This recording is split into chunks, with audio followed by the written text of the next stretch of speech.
आणि गुरुपौर्णिमेनिमित्त कोल्हापूर जिल्ह्यातल्या नरसोबाची वाडीमध्ये आज पहाटेपासूनच हजारो भाविकांनी श्री दत्तगुरूंच्या दर्शनासाठी मोठी गर्दी केली।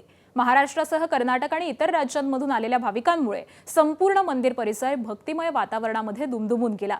पहाटे काकड आरती, अभिषेक, महापूजा, श्री गुरुचरित्र पारायण, भजन कीर्तन आणि धार्मिक कार्यक्रमांचं आयोजन करण्यात आलं। मंदिर परिसरामध्ये दर्शनासाठी लांबच लांब रांगा दिसतात। याच मंदिर परिसरामधून आढावा घेतलेला आहे आमचे प्रतिनिधी कुलदीप माने यांनी। गुरुपौर्णिमेनिमित्त कोल्हापूर जिल्ह्यातील नरसोबावाडी इथं पहाटेपासून भाविकांची दर्शनासाठी दत्त मंदिरामध्ये मोठी गर्दी झालेली दिसून येते। आपण सध्या मंदिराच्या मुख्य गाभारा परिसरामध्ये आहोत आणि जर गर्दी पाहिली तर मोठ्या प्रमाणावरती महाराष्ट्रासह कर्नाटक आणि इतर राज्यातून भाविकांच्यामुळे हा संपूर्ण मंदिर परिसर हा भक्तिमय झालेला आहे। दुसरीकडे कृष्णा आणि वारणा, पंचगंगा या नद्यांचा पाण्याची पातळीमध्ये सातत्याने वाढ होत असल्यामुळं आज देखील मंदिराच्या गाभारा परिसरामध्ये पाणी पोहोचलेलं आहे।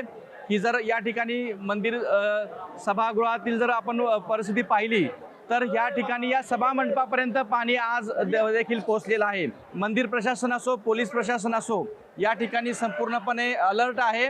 भाविकांनी जास्त नदीकाठी जाऊ नये यासाठी देखील पोलीस बंदोबस्त तैनात केला गेला आहे। तर अशा पद्धतीनं गुरुपौर्णिमेनिमित्त आज नरसोबावाडी येथे मोठ्या संख्येनं भाविकांनी हा सगळा मंदिर परिसर फुलून गेलाय आणि मोठ्या संख्येनं भाविक आज पहाटेपासून या ठिकाणी दर्शनासाठी गर्दी करताना दिसून येत आहेत। कॅमेरामॅन योगेश सोबत कुलदीप माने, एबीपी माझा, नरसोबावाडी, कोल्हापूर। एबीपी माझा, उघडा डोळे बघा नीट।